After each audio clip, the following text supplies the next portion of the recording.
બાળકોએ દેશનું અને ગામનું ભવિષ્ય છે અને જો આ ભવિષ્યનું સ્વાસ્થ્ય જોખમમાં હોય તો એક જૂથ થઈને નિર્ણય લેવો જ પડે, કેમ કે આરોગ્ય એ જ સાચી સંપત્તિ છે અને બાળકોનું સ્વાસ્થ્ય એ જ ગામની ખરી સમૃદ્ધિ છે।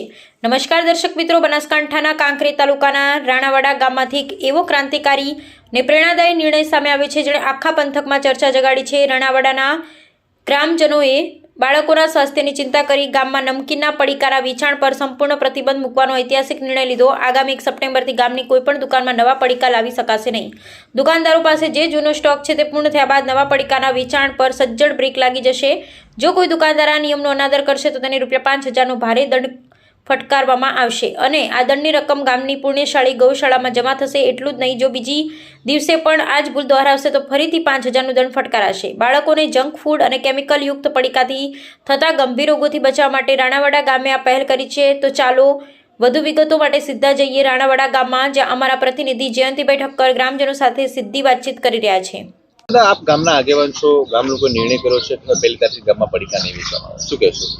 અમે ગામના લોકોએ ભેગા થઈ અને નક્કી કર્યું કે ભાઈ યાર પડીકા રહ્યા એમાંથી ઘણા રોગો થાય છે, કેન્સર છે, કિડની બગડે છે, શરીર બગડે છે અને આ બગડવાના કારણથી અમે ગામે ભેગા થઈ મંદિરની અંદર અને નક્કી કર્યું કે આપણે એક કુટુંબના ભાઈઓ છીએ તો આ પડીકા બંધ કરી નાખો। અમે તો એવી સલાહ આપીએ છીએ કે આજુબાજુના ગામ પણ બંધ કરી નાખો, પડીકું ના ખાવું જોઈએ અને પડીકું ના ખાવાના નિર્ણયથી અમારા વેપારીઓએ પણ મને સાથ સહકાર આપ્યો છે કે હવે પછી અમે 1 તારીખથી પડીકા લાવીશું નહીં અને આ ગામમાં વેચીશું નહીં। અમારા વિદ્યાર્થીઓએ પણ સાથ આપ્યો છે કે અમે હવે પડીકા ખાઈશું જ નહીં, એટલે ખાઈશું નહીં એટલે વેપારીને વેચાવાના નથી, એટલે વેપારીઓ ઓટોમેટિક બંધ થઈ જશે અને આવો અમારા ગામનો એક નિશ્ચિત નિર્ણય છે। જે પણ વેચશે એના પર શું કાર્યવાહી કરવાની? અમે જે પણ વેચશે એને ₹5,000 દંડ કરવામાં આવેલો છે।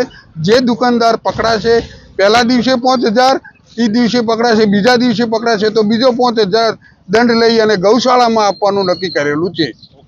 ઓકે, તમારું નામ? મુકેશભાઈ રાવલ। મુકેશભાઈ, શું કહેશો ગામમાં જે ન વેચવા માટેનો એક નિર્ણય કર્યો છે, આપ પણ એક દુકાનદાર છો, શું કહેશો?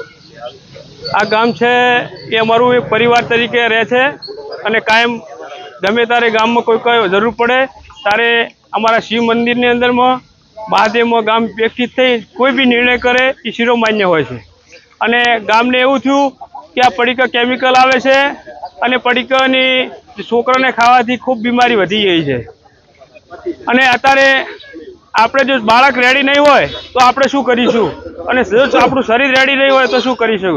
એટલે આપણું શરીર સ્વસ્થ રહે, ચોખ્ખાઈ રહે અને સારા વિચારો આવે એના માટે અમે ગામે એકઠી થઈ અને પડીકા ઉપર પ્રતિબંધ મૂકેલ છે અને જે વેચશે એનો ₹5,000 દંડ કરેલો છે। બોલો, મારું નામ દવે વેદાંત છે અને અમારા ગામમાં શિવ મંદિરમાં એવો નિર્ણય કર્યો છે કે આપણે પડીકા ખાવાના નહીં અને જે પડીકા વેચશે તેને ₹5,000નો દંડ થશે અને અમને પહેલાં તો પડીકા વગર અમને બધાને મજા નહીં આવે અને પછી અમે રેડી રહીશું અને અમારા ગામમાં આ સારો નિર્ણય કરે છે એટલે હવે અમારા ગામમાં રોગ થશે નહીં।